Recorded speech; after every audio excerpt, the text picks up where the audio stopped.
Hello दोस्तों, स्वागत है आपका मेरे YouTube channel histories and mysteries में। आज हम आए हैं एक ऐसे मंदिर के पास जो इंडिया में एग्जिस्ट तो करता है, लेकिन बहुत कम लोगों को इसकी जानकारी है। ये मंदिर जिन संत का है उनके बारे में लोगों को ज़्यादा जानकारी नहीं है, क्योंकि इन संत की पूजा और मान्यता सिर्फ एक कम्युनिटी में ही की जाती है। उन्होंने इन संत के बारे में ज़्यादा फैलाना ठीक नहीं समझा, क्योंकि उनका ये मानना है कि अगर इनके बारे में लोगों को ज़्यादा पता चलेगा तो जैसे आज सारे धर्मों के साथ हो रहा है, दिखावा कर रहे हैं, मंदिरों में जो है पवित्रता भंग की जा रही है, वो यहाँ पे ना आए। जी हाँ, ये मंदिर है बाबा परसराम जी का, जो कि काठियावाड़ कम्युनिटी को बिलोंग करते हैं। काठियावाड़ी कम्युनिटी इनको सबसे ज़्यादा मानती है और इनका कारण ये है, इनकी मान्यता ये है और इनकी स्पेशलिटी ये है कि ये सेवा भाव, निष्काम और स्पिरिचुअल थिंग्स में ज़्यादा बिलीव करते हैं। और साथ ही मैं बताना चाहूँगा, जो काठियावाड़ी कम्युनिटी है वो भी इन्हीं के सिद्धांत पे चलती है। वो भी अपना सेवा भाव, निष्काम, दया और निस्वार्थ जीवन जीना पसंद करते हैं। तो मुझे जो ये मंदिर है इसका पता चला था एक दादाजी के द्वारा। जब हम लोग जंगल में ऐसे घूमने आए थे तो हम लोगों ने देखा कि एक दादाजी इस मंदिर में पूजा कर रहे हैं। तब वो दादाजी से हमने जानकारी ली, तो वो दादाजी ने हमें थोड़ा जानकारी बताया और ये भी बताया कि जो बाबा परसराम जी हैं इनकी गुप्त रूप से ही पूजा की जाती है, ताकि पवित्रता बनी रहे, एक सोच अच्छी रहे, एक स्पिरिचुअलिटी बनी रहे। तो ये उनका मानना है। और मैं आपको बताना चाहूँगा, वो दादाजी ने मुझसे प्रॉमिस लिया है कि मैं इसके बारे में जानकारी दे तो रहा हूँ वीडियो के थ्रू, लेकिन इस जगह की पवित्रता और शांति भंग ना हो। मैं आशा करता हूँ कि आप वीडियो देख रहे हैं तो इस चीज़ का ध्यान रखें।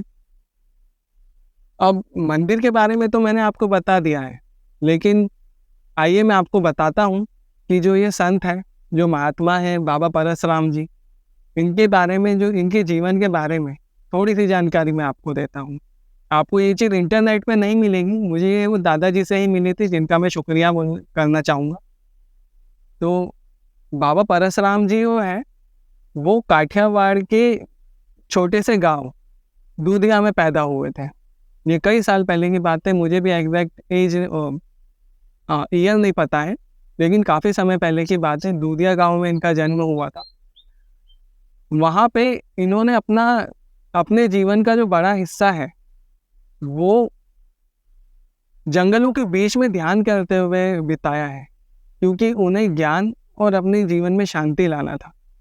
तो उन्होंने ध्यान से कुछ अपनी शक्तियाँ उजागर उनके अंदर हुई, जिससे उन्होंने काठियावाड़ में दूधिया गांव के आसपास बहुत सारे लोगों को अपनी चमत्कारी शक्तियों से, बीमारियों से ठीक किया। मानसिक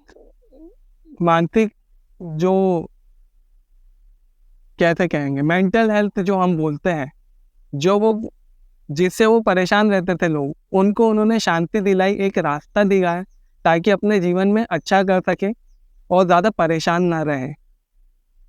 एक बार उन्होंने मुझे एक कहानी बताई है जो काठियावाड़ में बहुत ज़्यादा फेमस है, कि एक बार जब उनका नाम हुआ, जब लोग उन्हें जानने लगे, लोगों को पता चला कि उनके पास कुछ शक्तियां हैं जो उन्होंने अपने ध्यान, मेडिटेशन से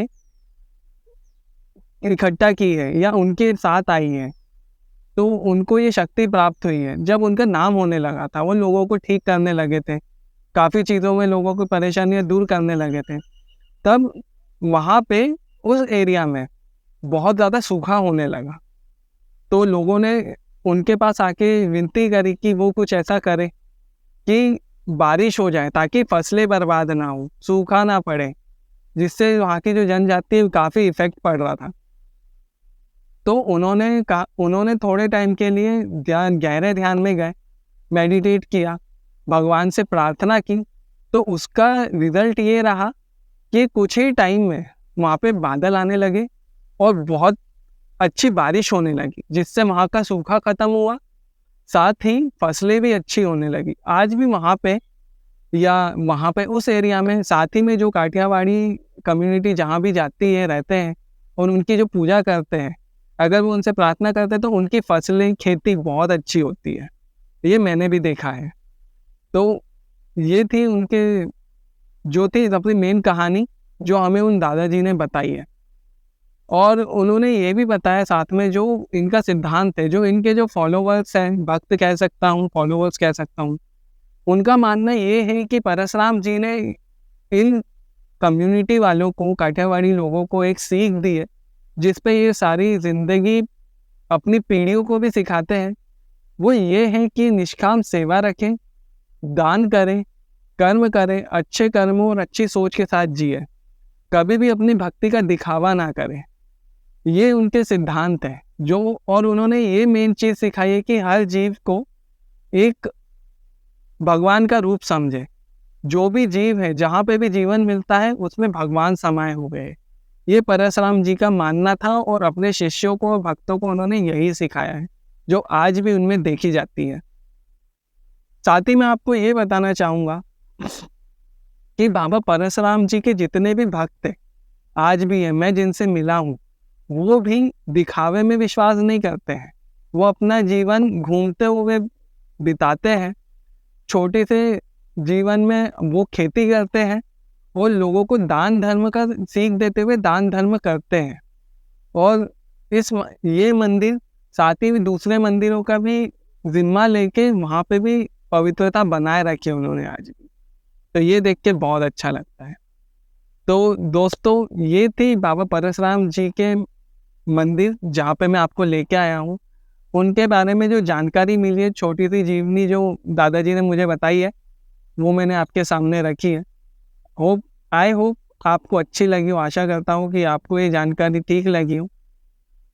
और जहाँ पे मैं भी ये मानता हूँ कि जहाँ पे आजकल धर्मों को थोड़ा सा गलत वे में लेके जा रहे हैं इंटरनेट पे, वहाँ पे ये परशुराम जी की जो जीवनी है, जो इनके भक्त हैं, जो हमें सिखाते हैं, वो हमें अपने जीवन में भी लेके आना चाहिए।